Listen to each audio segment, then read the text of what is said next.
السلام عليكم.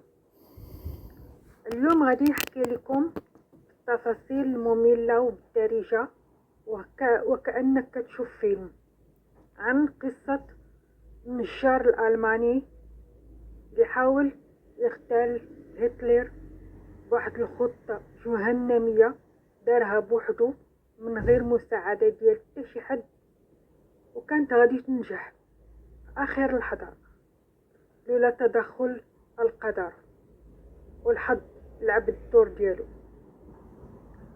البداية ديال غيورغ إليزير. غيورغ إليزير زاد 1903 في واحد القرية صغيرة في ألمانيا. كان ولد بسيط كيخدم باليد وخدم نجار من الصغر.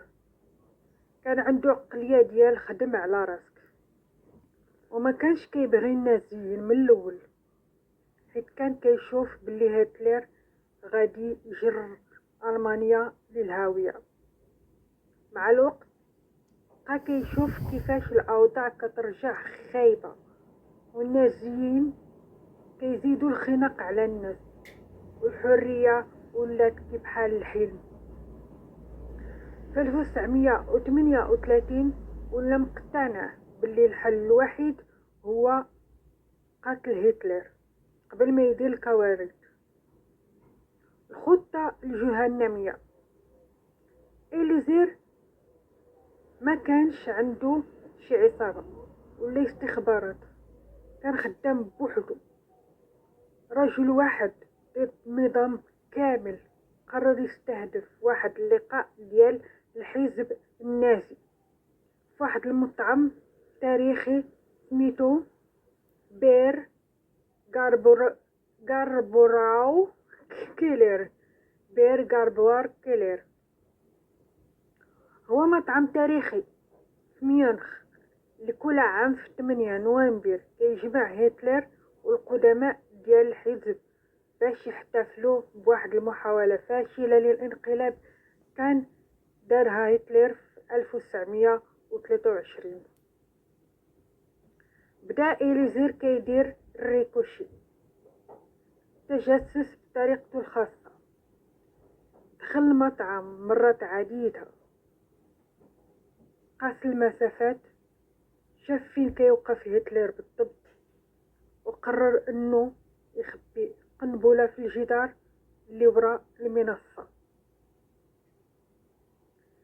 باش ينفذ إليزير هاد الخطة كان خاصو مواد متفجرة، وهذاك الوقت ما كانش شي حاجة سهلة، ولكن حيت كان خدام في مصنع بدا كيتهلا في المواد شوية بشوية حتى جمع اللي كان كيحتاجو. تنفيذ بدقة متناهية. إليزير بدا كيدخل المطعم كل ليلة مدة شهور، كيبقى خدام وسط الظلام، كيحفر في الجدار بالصبر والتحمل وبلا ما يحس بيه حتى. كان كيدير الخدمة بوحدو بواحد الدقة والعزيمة اللي كتخوف. في الأخير حط القنبلة في واحد البلاصة مخفية وضبطها مزيان باش تنفجر في 8 نوفمبر 1939 بالضبط مع 29 بالليل، وهو الوقت اللي كان متوقع هتلر يكون فيه وسط الهضرة ديالو. الحظ لعب ضده. جا نهار الكبير، القنبلة كانت خدامة 100%، كلشي كان محسوب دقة، ولكن هنا وقع المشكل الكبير.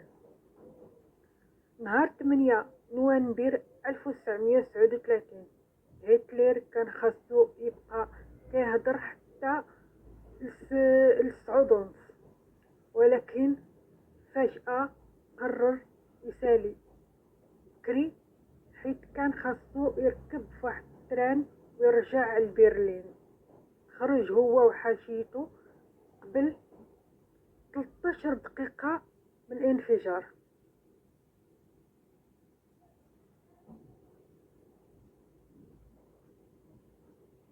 ارتقات القنبلة، ضربات المطعم، الجدار تقطع، قصطح، 8 الناس ماتوا و60 تصابوا، ولكن هتلر مشى سالم، وكان القدر كان باغي يبقي حي.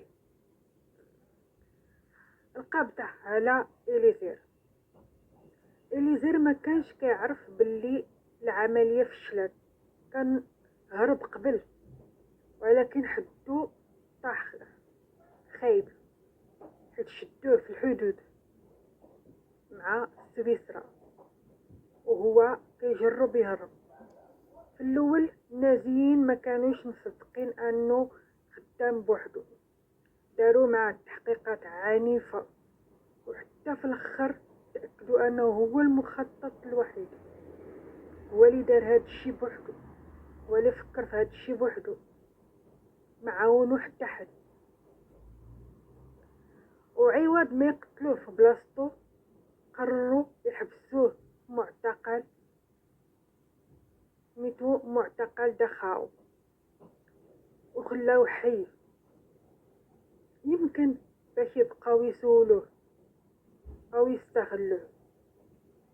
بقى عايش حتى 1945، ولكن قبل ما تسالي الحرب وبالضبط 9 ابريل 1945 النازيين قرروا يصفيوه، حيت ما كانوش باغيين شي حد يشهد ضدهم من بعد الحرب. الخاتمة، جيورغ إليزير كان واحد الراجل اللي سبق وقته، وكان ممكن يكون أول شخص ينهي الحرب قبل ما تبدأ لو كان هتلر مات في 1939. راه التاريخ ديال العالم كامل كان يتبدل اليوم، وألمانيا كيعترفوا به كبطل، وتبدلت النظرة ديالهم ليه كإرهابي، من إرهابي إلى منقذ ضاعت الفرصة ديالو.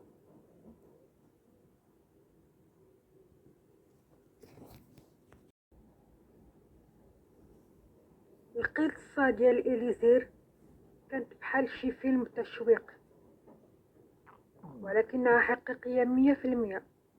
كان قريب بزاف من تغيير مجرى التاريخ، ولكن القدر لعب لعبته. قصة جيورغ إليزير دارت كفيلم، حكات على حياته. هذا الفيلم خرج سنة 2015 تحت عنوان 13 مينوت. الفيلم بالألمانية سميتو إلزير. تفاصيل الفيلم: المخرج هو أوليفر هيرشبيغل، هو نفس المخرج اللي دار داون فول، الفيلم شهير على الأيام الأخيرة ديال هتلر. الممثل الرئيسي اللي مثل دور ديال جيورغ إليزير هو كريستيان فريدل، مثل الدور بطريقة رائعة، كيبان فيه الذكاء والبرودة ديال الشخصية. القصة ديال الفيلم ركزت على حياة إليزير، كيفاش جا من عائلة بسيطة وكيفاش قرر بوحدو يوقف النازية. كيبين مشاهد قوية من التعذيب اللي تعرض ليه من طرف الجيسباتو، وكيفاش خطط أدق تفاصيل عملية الاغتيال. علاش سماو الفيلم 13 مينوت؟ حيت هتلر خرج من القاعة في 13 مينوت قبل الانفجار، وهذا هو السبب اللي خلاه ينشا. التقييمات ديال الفيلم خدا تقييمات مزيانة، حيت كيبرز الجانب الإنساني ديال إليزير، وكيبين كيفاش كان عنده رؤية مستقبلية، بينما بزاف ديال الألمان ما عايشينش كاع، ما عندهم سوق، ما كانوش واعيين ولا فايقين الخطر ديال الناس جا.